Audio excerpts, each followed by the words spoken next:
Welcome in, everybody, to Fantasy Pros. This is the Fantasy Football Podcast. It is me, Joey P, Joe Pizzapia, and happy Thanksgiving, everybody. We hope you're having a wonderful holiday. We're hoping we stuff your faces with pie. We hope that you have wonderful football to watch. You've got football on Thursday. You got rivalry college games on Saturday. You got more NFL on Sunday.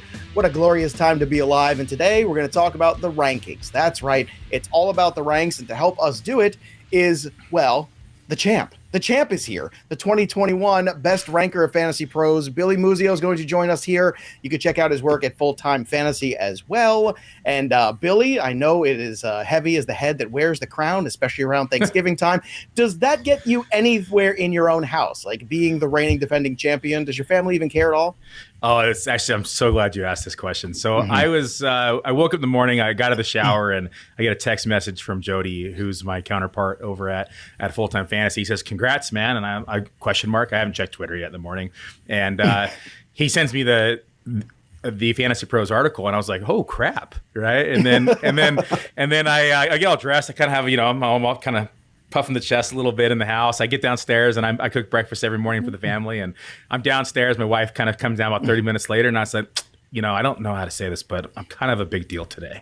And, and she just starts laughing, and she's like, "Oh God, what happened?" And I tell her, and she's actually happy and congratulated me. But I pulled the old Will Ferrell from Anchorman, on her, and she was having a good time.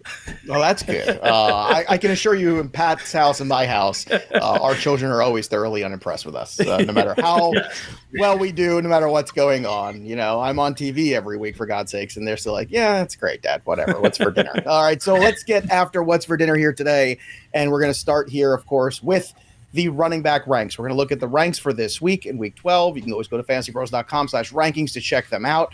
Pat's got his ranks up here. Billy's got his. We've got a short week to talk about, too, with 3 games on Thursday because of the holiday. Let's start with Alvin Kamara. Alvin Kamara, Pat, you've got him ranked at RB12. Billy, you've got him at RB17. ECR is at 13 here. So, Pat, let's talk a little bit about Alvin Kamara here. We are going to have, obviously, a continuation at quarterback. We're still going to have Andy Dalton this week again, much to the chagrin of Jameis Winston. So, in your opinion here for Alvin Kamara, in the matchup he's got, where he's at in the ECR, do you see a little bit of a bounce back here? Because it is a tough matchup against San Fran, but you still seem to have a little bit of confidence ranking him where you have him. I do, and it's funny, Joe. Like, if you look at the first 3 years of Alvin Kamara's career, 2017 to 2019, when he finished 4th, 3rd, and 9th in fantasy points per game, half PPR, those years he averaged 802 rushing yards, 689 receiving yards. And do you remember how many receptions he had in each of those first 3 years? Because he's 81? on that number. Is that 81? Correct. There you go. Well, I'm good, baby. Again, my kids don't care, but continue. Yeah. So this year, Joe, Kamara's on pace for 965 rushing yards, 163 more than he averaged his first 3 seasons, 727 receiving yards, 38 more than he averaged those 3 seasons. And he's on pace for exactly 81 receptions again this year. So he's doing just fine with everything except touchdowns. Mm-hmm. He's got 3 in 9 games. And, he averaged 13.4 over every other season of his career. So basically, we're just not getting the touchdowns from him. And I know that the touchdown outlook is a little bit depressed from where it was back in the Drew Brees era. But, this is still a guy who's going to put up yardage, be involved in the passing game. Like, the 49ers are really good against the run. We know that. But Kamara has other paths to fantasy success this week because of his pass catching ability. And, Andy Dalton's been unlocking that. And I think Kamara investors should be happy that they're not making the switch back to Jameis Winston. Yeah, he's got 3 touchdowns. They all came in one game, though, unfortunately. So fantasy owners would like you to spread that out just a little bit. Billy, let's talk about Alvin Kamara here. Tough matchup against San Fran. It's a really good defense, very stout. Your thoughts this week, because I see even ECR has actually moved a little bit, even in the last couple hours now. It has moved him down a little bit. Now he is now RB14 coming into this week, so it's getting closer and closer to where you have him. Are you surprised? No, I think we will continue to see him closer. I think he'll stay inside the top 15, probably maybe top 16, the lowest, just because of the name Alvin Kamara. And quite frankly, he's been dominating snaps. I mean, we saw 78% last week.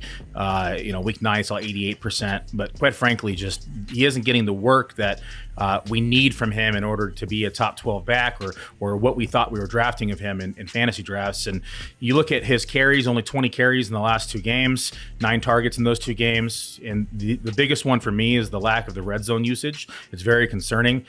He only has 17 red zone touches all year, only 2 of those at the goal line. We continue to see Taysom Hill being used in creative ways, that the vulture Taysom Hill, I always call him, that's kind of been eating into the efficiency here of Alvin Kamara.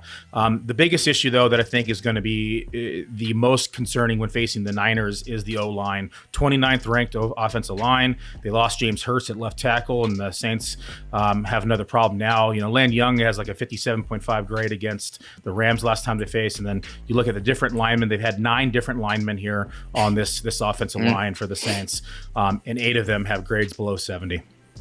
Speaking of linemen this week, real quick, he wasn't on the show sheet, but I got to talk about this. Just saw the report about Saquon Barkley and 4 of the 5 offensive linemen going to be out for that game. Where have you both adjusted Saquon Barkley? It's fresh in my mind because of that. He is at ECR 4, but I can't imagine he stays there. Billy, have you made an adjustment yet on Saquon after that news came out just about a half hour ago?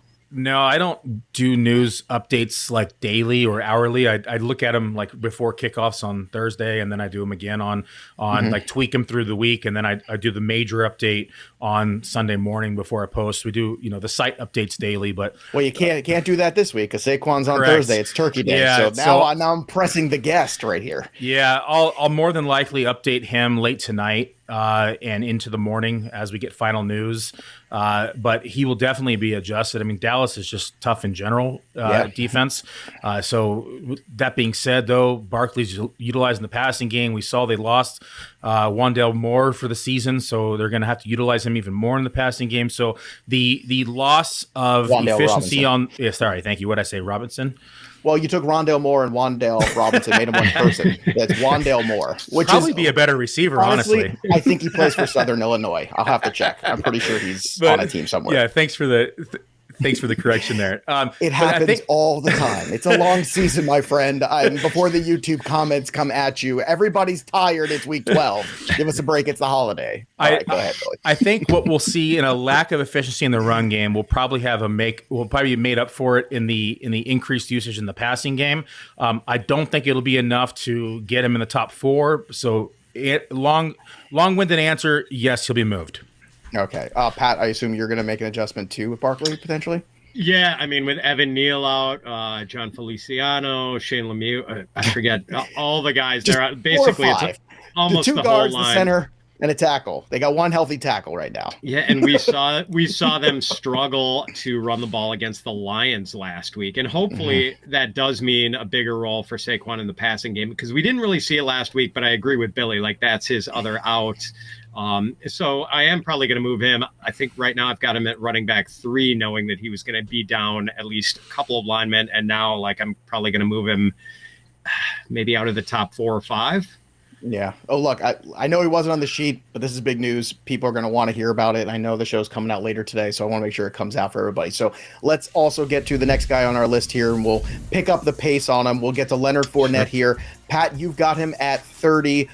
Billy's got him at 40. ECR is at 28. We just heard the hot hand conversation coming out here from the head coach, so you always love to hear that. That always helps everybody. Pat, what do you think about Leonard Fournette here and his ability to be useful this week in the pass game? Well, I don't know if we're going to get a hot hand from Leonard Fournette since after that 100-plus yard rushing game in week 1. I mean, he's averaging 3.4 in the yards per carry on the season, but if you take out that week 1 game, 2.9 yards per carry on the season. And the Buccaneers had not had a running play of more than 17 yards until their last game in week 10 when Rachaad White had 2 carries of over 17 yards. So he's got a lot more juice. And I saw that Greg Allman, the longtime Buccaneers beat writer who is with The Athletic now, he said, and I quote, "I'd be very surprised if White doesn't have more snaps, touches, and yards than Fournette in Cleveland." So, I mean, straight from a guy who is around the team all the time. I do think we're going to see, like, I've got White ranked ahead of Fournette, and I've since widened the gap. Now I'm a little closer to Billy. I think I've got Fournette at running back 33. Like, if you're desperate, you might still be able to play Fournette since the Browns' run defense is so bad. But now that we don't have any buys this week, there are never any buys on Thanksgiving week, you might not be that desperate, and Fournette is a guy you might want to bench. Billy, to that point, the way you have him ranked, it seems like you think Rachaad White's going to work a fair amount in this game. Is that correct? Yeah, I think Rachaad White will lead the team in touches, carries, and snap counts. You look back at just the snap count history, and this is prior, so just a heads up. I'm not even sure that Fournette plays this week. That's why I have him where I do. They're saying his hip is very sore. He would have missed last week.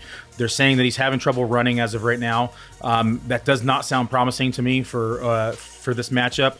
And you look at snap counts, like weeks 1 through 3, Fournette was averaging 84% of snaps. Weeks 4 through 6, 61% of snaps. 7 through 10, 56% of snaps. I think that trend now is going to continue, especially with the injury. And you look at what Rachaad White did. Now they have a plus matchup here against. Who are they facing? They're facing blanking Browns. here. Thank you. Browns, yep. Browns, second most points to the running back position in the league, only behind the Houston Texans. And like I said, it might be a mute point for Fournette if Rachaad White's the only one on the field. So I'm leaning right now it's going to be that way. And if Fournette is out there, I'm going to say under 40% snaps. All right, let's go to the next guy on the list, James Cook, who had a breakout game last week. Pat, you've got him at 42. Billy, you had him lower, but I know you've adjusted your ranking now to 39.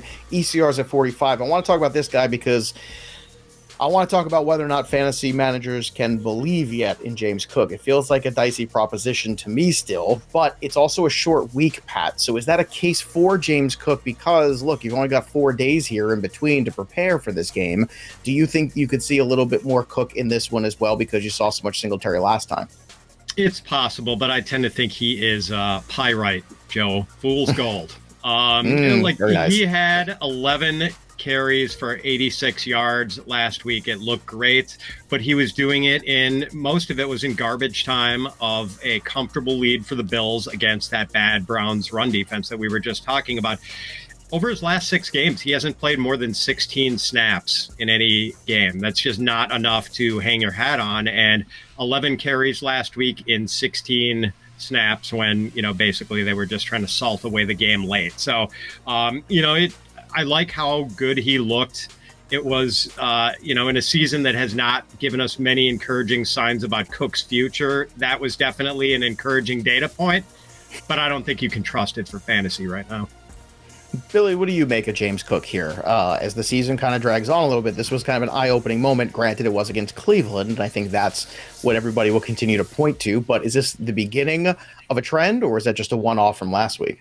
I agree with Pat. It's hard to trust him. That being said, it's interesting to me that he's seen more snaps than Nyheim Hines, even though they went out and traded for Nyheim Hines. So I want to see how that plays out in the coming weeks. That being said, I was high on Cooks coming into the season. I comped him to Andre Ellington. And now, this week they're facing Detroit. Bottom 12 versus the running back position. I'm going to kind of lean into what Pat said here, but kind of take it a step further to where I think that garbage time continues here this week against Detroit. I think they're going to game script will favor Cook, hence why I have him at 39. They'll probably, see less snaps this week for Singletary. And this running back, they're giving up 23.61 points to the running back position. Detroit is, and Buffalo is averaging 2 yards per contact before contact per rush, and this is the third best mark in the NFL. So I'm going to say that we're going to see a little bit more James Cook this week just because of game script, and they'll probably lean into him a little bit more than they would if it was somebody else. All right, let's change it up and let's look at the guys that Billy's got ranked higher than Pat. We'll start with David Montgomery of the Bears. Billy, you've got him at RB16. Pat's coming at 22. ECR is in a different spot. I'll get where they are and where they've moved to. So let's talk about David Montgomery. Obviously, with Khalil Herbert out, you've got a situation now where it's all his. Last week was pretty good. He is at 18 now. I see that's where the new movement is on him, which is right in between you guys. So kind of a pretty good consensus. Let's talk about David Montgomery and your thoughts on him in this matchup this coming week against the Jets defense that's been very good. I'll start off by saying that I'm not a big Dave Montgomery fan. I never really have been.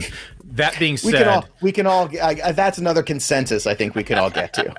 That being said, though, he was my start of the week last week. He was one of my most highly owned players in DFS, and it was simply due to the fact that Khalil Herbert got injured. I mean, prior to the injury, Herbert was 11th in the league in rushing yards and had been playing roughly 30% of the snaps. I had estimated that we were going to see close to 80% of the snaps for Montgomery, and that's exactly what we saw, 80%, which was the third highest among all running backs in week 11, trailing only Josh Jacobs by 0.5%, and Najee, who saw 91.8%. That was after Warren left hurt. So anytime you have this amount of snap share, you're bound to score fantasy points. I want that player on my rosters those years, even if his name is David Montgomery. If he's seeing that type of snap share, I want him to play. All right, so obviously we're playing him, but I guess the expectations, Pat, that's the question against this Jets defense because, look, you saw them stymie a very good Patriots running attack. I mean, Stevenson's been running amok. Harris had that one big run against them. Obviously, they were working against the bad quarterback play, which they've made a change at quarterback, the New York Jets, and it's about time. But are you tempering your expectations for Montgomery this week a bit? I am a little bit because of this Jets defense, Joe. As you said, they've been just terrific. They're 5th in DVOA against the pass and 8th against the run. As you mentioned, other than that one big Damian Harris run last week, like they pretty much held the Patriots running game in check, and the Patriots had run the ball fairly well recently. Yeah, I mean, volume is king.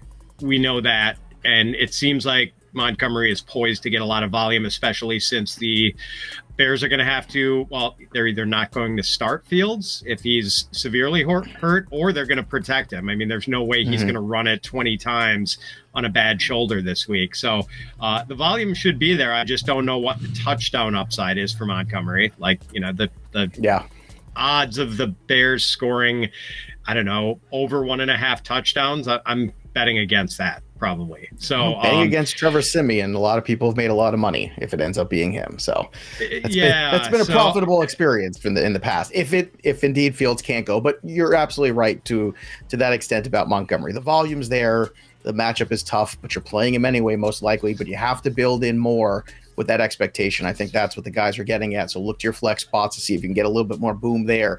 Samaje Perine looks to be trending in the direction of starting. Now, a lot of your rankings, guys, I know is based on waiting for more news. But let's talk about Perine. I know, Pat, you've got him at 48. Billy, you've got him at 33. Consensus is at 32. News today continued to be that Joe Mixon was not practicing, so it seems as though we're heading in that direction. Let's live in a world where Mixon doesn't play, because I think that's more likely. Billy, if indeed that is the case, how high are you willing to move Samaje Perine? I know everyone was super excited about the 4 catches, the 3 touchdowns, but he does have Tennessee this week, another defense that likes to drag you into the mud, and it's a little bit tough. So what are your thoughts on Perine without Joe Mixon, if indeed that is the case in week 12? I think there's better options just regardless if Mixon is not on the field. You look at Tennessee, they're top 10 in pressure rate. They're second in the run defense, allowing just 3.8 yards per carry. Mixon had that concussion last week. The average time this season is like 6 to 10 days. I'm just not sold. You have no teams on a bye this week, that's why I have them slightly below ECR, and it's just tough when you look at every player that you have available to you at your disposal on your fantasy rosters and your bench, whatever it may be. There's probably better options than Samaje Perine. I know he scored 3 times last week. I don't expect it to happen again this week. They're playing a very tough defense against the run. I'm just not sold on Perine this week. Pat, is this more fake gold? I think he's going to be in a similar basket to David Montgomery if he plays. Like a lot of volume, but not a very good matchup. I think I'm going to slot him. Right now I've got Latavius Murray at running back 24. I think I'm probably going to slot Perine in right behind Murray if Mixon is out this week. So that would be basically top end running back 3. Good bet for 18 touches if he plays. But again, like, that Titans run defense is really, really tough. So, yeah, I don't know what the odds of Jeffrey Simmons getting back for the Titans are. Like, if Simmons is back, I would really kind of lean against playing Perine if you've got better options. Understandably so. Hope that's not a waste of fab for a lot of people out there. It's hard because, like, in desperate times, you want to go pick up that guy. You don't know if concussion issues linger. And Perine have been very, very efficient. So it's a pretty good pickup, but again, playing him this week, that's a different story. We'll see if you can plug him in there. Probably more of a desperation play at this point with the way things are looking. Deonta Foreman, he's got a new quarterback too. Everybody's got a new quarterback. No Davis Mills anymore. No Zach Wilson anymore. And Sam Darnold is now the quarterback yet again for the Carolina Panthers. Now, I know none of us know exactly what that means, so I'm not going to ask that. You've got Foreman at 26, Billy. Pat, you've got him at 31. ECR's got him at 27. So, Billy, in your opinion, how confident are you in Foreman? And more, I guess, importantly, can Darnold go back to any sort of respectability for this offense? Because we did see it in some stretches early last year. Can he do that this year enough to make Foreman a viable flex guy this week? So confidence is a strong word. I'm not very confident in Foreman. Lowercase c. How about that? Yeah. I think the fact that Darnold is starting is good for this offense. I think he'll be able to push the ball down a little bit more, open up some more run games. That being said, we did see Foreman's lowest snap count of the year since taking over in the starting role week 7 after the Christian McCaffrey trade. Prior to this week, he averaged 51.7% of the snaps, and then he only saw 38.6 last week. Chuba Hubbard appeared healthy, saw 40.4. Blackshear was still involved, saw 19.3. It's clear that Blackshear and Chuba are the passing down favorites. They combined for 19.4% of the target share versus Foreman, who saw 3.7. I want to see how that role develops here this week, but news today was he didn't practice either, so got to keep an eye on that as well.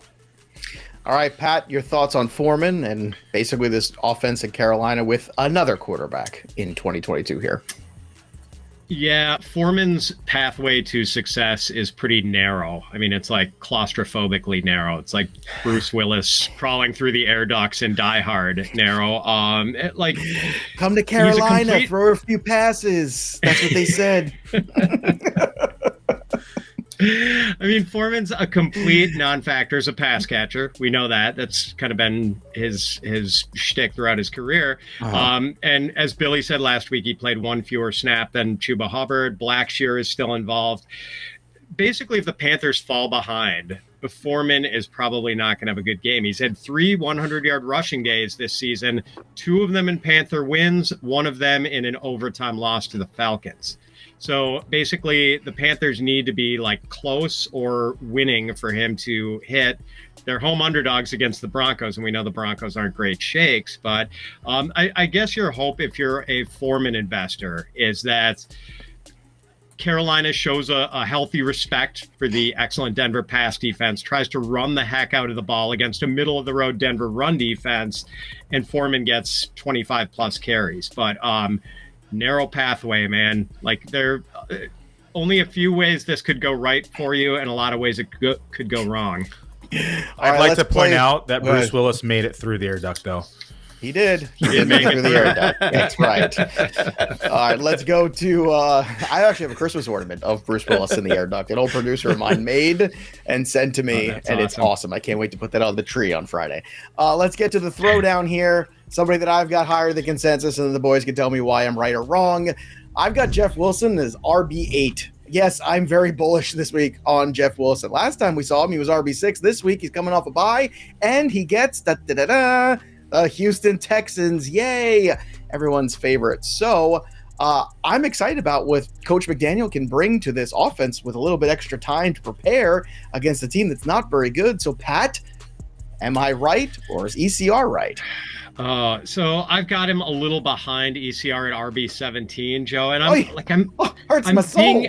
I know I'm being conservative just because I don't know exactly what the Wilson Mostert split is going to look like. It seems like Wilson has taken a clear lead here, but like it wouldn't totally shock me if it were more of a 50-50. But the good thing is, Joe, like opposing running backs. Opponents are averaging 29.1 running back carries against the Texans this year, and they're giving up 5.3 yards a carry. So there might be enough for Wilson and Mostert to both be like close to RB1 territory this week. Billy, help me out. You got to have Wilson higher than I have him at 9, ECR. So I'm right next to you. All right. Yeah. The Italians are starting to break Jeff Wilson all the way. You look at snap share, and I think it's pretty evident that Wilson's going to continue to out-snap Mostert. I mean, week 1 he outsnapped him. Week 2 it was a 60 to 20 split almost, and so it's continued in week. It's just going to continue here. So Houston's allowing 5.1 yards per carry on the ground. It does not look like that's going to stop anytime soon. They're literally dead last in fantasy points allowed at the position. I love Jeff Wilson this week, and I think that he's going to go off against Houston. Love it. Before we get to your questions, I want to remind everybody too, not just for Thanksgiving, but every week we're out there on Betting Pros giving you all the betting information too. You got Matthew Friedman, you got Pat, myself, Thor Nystrom, Scott Bogman. They're all out there helping you get all your betting situated, ready to go, locked and loaded. So make sure if you haven't already, subscribe to the Betting Pros podcast. Go to bettingpros.com/podcast or wherever you get your podcasts and subscribe today. The Betting Pro stuff has been off the chain. We've been crushing the Monday and Thursday night live streams. Friedman and Fitz and I do that Monday look ahead every single week to some great content, college football, NFL, everything. It's all there for you at Betting Pros. All right, here we go. This is a question straight from our Discord listener mailbag. And of course, fantasypros.com/chat. It's free to join Discord, but you upgrade, you get the AMAs, you get the chance to be famous here on the show. This is from Jacob D8. Trade Gabe Davis and Pacheco for A.J. Brown. Pat Fitzmaurice, what do you think of this deal? Oh, man, this is going to be an unpopular take in some circles, but like A.J. Brown is kind of a glorified Gabe Davis. Like he just, yeah, man. I mean, like the same sort of ups and downs. It's like a roller coaster ride with A.J. Brown too. He's better. Like he's the much better player. He's the better fantasy asset. Yeah, but like, one plays with Josh Allen. Elbow issue aside, and I kind of think like Isaiah Pacheco, who's on the upswing, obviously, and now Clyde Edwards-Helaire is a high ankle sprain. I think Pacheco more than bridges the gap between A.J. Brown and Gabe Davis. So Billy, I wouldn't for do you. This. It's really hard to answer the question without seeing the makeup of your roster. I think if you're running back needy, I would say you're fine trading away AJ Brown to get Gabe Davis and Pacheco. If you're fine at running back, I think this is probably a pretty fair trade depending upon the makeup. I would rather be on the Pacheco side just because he's now the leading running back inside Kansas City. We want to have a piece of that offense. Gabe Davis is, I agree with Pat. They've had similar trajectories in terms of their splits and games and fantasy points, and I think that we're going to continue to see it. Plus, anytime you can have a piece of the Bills' offense, I think you want it. So I'm going to go on the Pacheco side of this trade, but I think it really breaks down to the makeup of your rosters. He's Billy Muzio. Follow him on Twitter at FFMuzio. Billy, it was great to talk to you. Great to have you on the show today. Go to fantasypros.com/rankings. Again, if you want to see all the ranks and all the experts and all the ECR to set your lineups, that'll do it for us. But the story of the game goes on. For Billy and Pat, I'm Joey P. We'll see you next time, kids.